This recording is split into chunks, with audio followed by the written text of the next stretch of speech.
India के हवाले से अगर देखा जाए उसमें वो वहां पे बड़े खुश हैं, वो समझते हैं कि हमारी इंडिया के अंदर कैपेबिलिटी है, बड़ी वहां पे मामलात इंपॉर्टेंट हैं जो हैं ये पाकिस्तान को जारी बात है एक मुश्किल में डालते हैं कि भाई इंडिया के साथ वो ठीक है। सो हमें मेरा ख्याल है कि पाकिस्तान के अंदर इस चीज को समझना चाहिए कि हमें अमेरिका को ये नहीं कहना चाहिए कि आप जिस तरह पाकिस्तान को देखते हैं उसी तरह इंडिया को देखते हैं, क्योंकि इंडिया बैलेंस रखा जाए इंडिया और पाकिस्तान के दरमियान, क्योंकि India has gone way ahead, much more ahead than Pakistan while dealing with the Americans. एक जो सदर का चेहरा चेंज हुआ, नाम तब्दील हुआ है कि ट्रंप की जगह जो बाइडेन आ गया, तो उससे बहुत ज्यादा उम्मीदें हमें नहीं लगानी चाहिए, हमें पूरे सिस्टम को समझना होगा। बिल्कुल बिल्कुल, वो पॉलिसी में बड़ी कंसिस्टेंसी है, उसको वो छोड़ेंगे कि पाकिस्तान और अमेरिका के ताल्लुकात क्यों खराब रह रहे हैं और क्यों इंडिया जो है वो एक इम्पॉर्टेंट प्लेयर बनता जा रहा है अमेरिका के साथ। और ट्रंप एडमिनिस्ट्रेशन के जो 4 साल थे वो तो बहुत ही बुरे गुजरे पाकिस्तान और अमेरिका के हवाले से अगर देखा जाए। इंपॉर्टेंट चीज मैं आपको बताना चाहता हूं कि हाल ही में यूएस सेक्रेटरी ऑफ स्टेट जो हैं जिनका नाम एंटनी ब्लिंकन है, उन्होंने कॉल की थी पाकिस्तानी फॉरेन सेक्रेटरी को और इंडियन फॉरेन सेक्रेटरी से, उनके फॉरेन मिनिस्टर से उनकी बात हुई।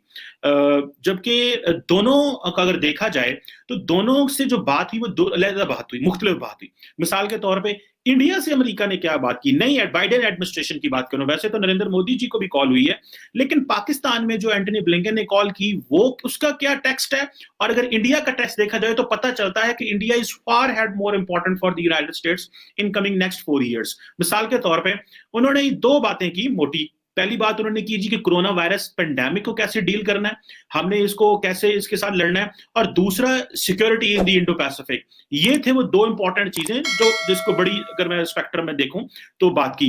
जबकि पाकिस्तान के साथ उन्होंने क्या बात की, पाकिस्तान के साथ उन्होंने बात की जी कि दहशतगर्दी को कैसे काउंटर करना है और peace process in Afghanistan. So India के साथ वो क्वाड की बात कर रहे हैं, इंडो पैसिफिक की बात कर रहे हैं, उस चीज की बात कर रहे हैं, और हमारे साथ वो काउंटर टेररिज्म की बात कर रहे हैं। अभी फिर पाकिस्तान में बहुत सारे लोग कहते हैं जी कि अमेरिका हमारे साथ वो ट्रीटमेंट नहीं करता या हमें वो देता नहीं है, वो जो हम चाहते हैं जो ऑनर रिस्पेक्ट, उसकी बहुत सारी वजूहात हैं।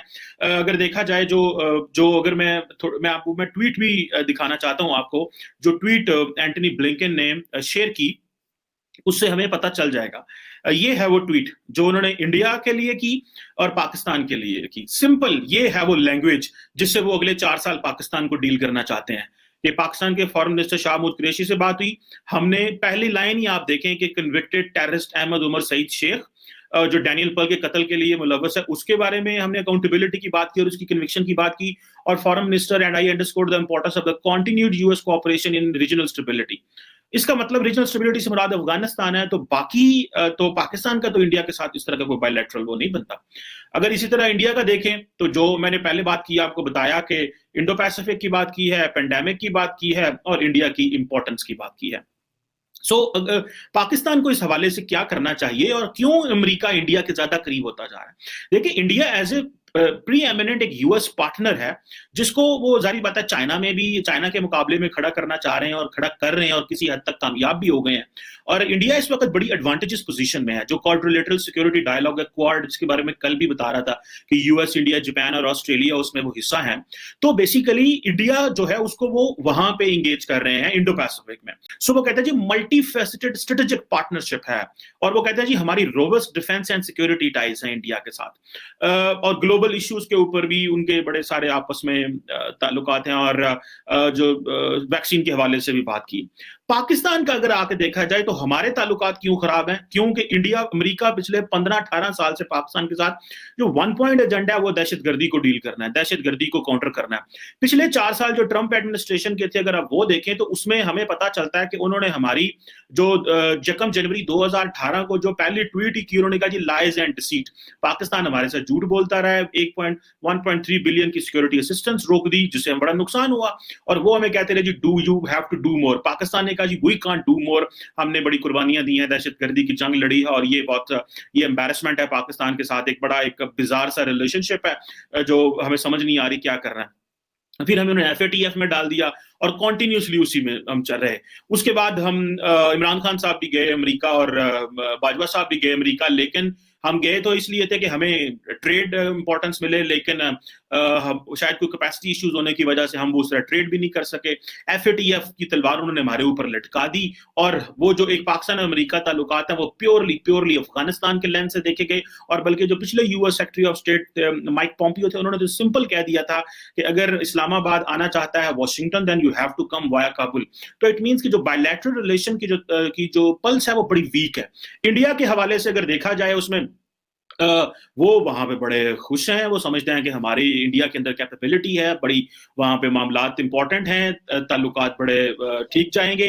तो ये चीजें जो हैं ये पाकिस्तान को जारी बात है एक मुश्किल में डालते हैं कि भाई इंडिया के साथ वो ठीक है। सो हमें, मेरा ख्याल है कि पाकिस्तान के अंदर इस चीज को समझना चाहिए कि हमें अमेरिका को ये नहीं कहना चाहिए कि आप जिस तरह पाकिस्तान को देखते हैं उसी तरह इंडिया को देखते हैं, क्योंकि इंडिया के उनके साथ अपने बायलैटरल ताल्लुकात हैं, हमारे अपने बायलैटरल ताल्लुकात हैं।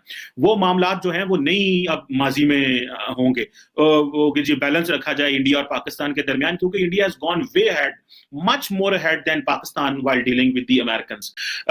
अभी जैसे कि नई एडमिनिस्ट्रेशन आई अमेरिका में और पाकिस्तान में, डैनियल पर्ल का जो मैंने पहले भी बताया, अब डैनियल पर्ल का जब केस खुल गया दोबारा और उसके जो कातिल को कहते हैं जी सजा नहीं हुई, उसको छोड़ दिया गया कोर्ट्स ने, डिस्पाइट द फैक्ट कि पाकिस्तान दी फेडरल गवर्नमेंट और प्रोविंशियल गवर्नमेंट ने ये कहा कोर्ट्स को, लेकिन कोर्ट्स कहती हैं कि जी प्लॉजिबल सफिशिएंट एविडेंस नहीं है जिसकी वजह से हम चीजों को वो नहीं कर सकते।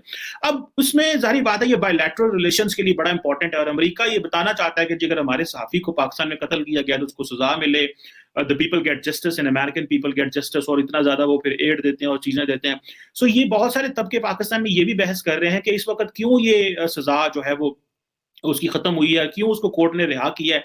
अगर हमें आज भी हमारी पॉलिटिकल लीडरशिप को और सिविलियन लीडरशिप को और हमारे फॉरेन ऑफिस को ना समझ आए तो उसके बारे में कुछ कहा नहीं जा सकता। लेकिन it's a very sad state of affairs कि इंडिया को अमेरिका देखता है फ्रॉम इकोनॉमी और from corona virus as a strong strategic partner, and it's good. हम ये नहीं कह रहे कि वो इंडिया को ना देखे, देखना चाहिए, बायलैटरल सॉवरेन ममालिक के ताल्लुकात अच्छे होने चाहिए, लेकिन हमें वो उसी पुराने 18 साल के लेंस से देखते हैं, बल्कि उससे भी पहले अगर 20 साल चले जाएं अफगानिस्तान और कोल्ड वॉर में ला रहे, तो पिछले 40 साल से वो हमें उसी लेंस से देख रहे हैं। एक जो सदर का चेहरा चेंज हुआ, नाम तब्दील हुआ है कि ट्रंप की जगह जो बाइडेन आ गया, तो उससे बहुत ज्यादा उम्मीदें हमें नहीं लगानी चाहिए, हमें पूरे सिस्टम को समझना होगा।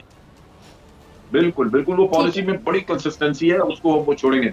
सिर्फ पॉलिटिक्स है, उसमें इंसाफ नाम की कोई चीज नहीं, वो मुफादात पे मबनी होती है, ना इखलाकियात होती हैं। हाँ। तो मुल्कों के मुफादात हैं, बिल्कुल ऐसा ही है। मुफादात की रोशनी में वो अपने फैसले करते हैं। यहाँ पे हमारे यहाँ डैनियल पर्ल के कत्ल का किस्सा हुआ, और ये आदमी जो आज उमर सईद शेख जो है, ये यहाँ पे आपकी टॉप मोस्ट अदालतें यानी कई प्रोसेस से गुजर के, तो उसको अदालत ने कहा जिसके शवाहिद नहीं है उसको छोड़ दिया। उस पर अमेरिका को इतराज, हालांकि अपने साबितशुदा जुर्म छोड़ना चाहे छोड़ देते हैं, ट्रंप ने माफी दे दी। तो बात यह है कि तजाद इनकी बातों में, के काम में, इनके अमल और कॉल और फेल में तजाद इतना बड़ा होता है, लेकिन चूंकि ये सुपर पावर है, एक बड़ा मुल्क है, ताकतवर मुल्क है, तो इनको कन्फ्रंट कोई नहीं करता, कोई पूछता नहीं इनको, तो बच निकलते हैं।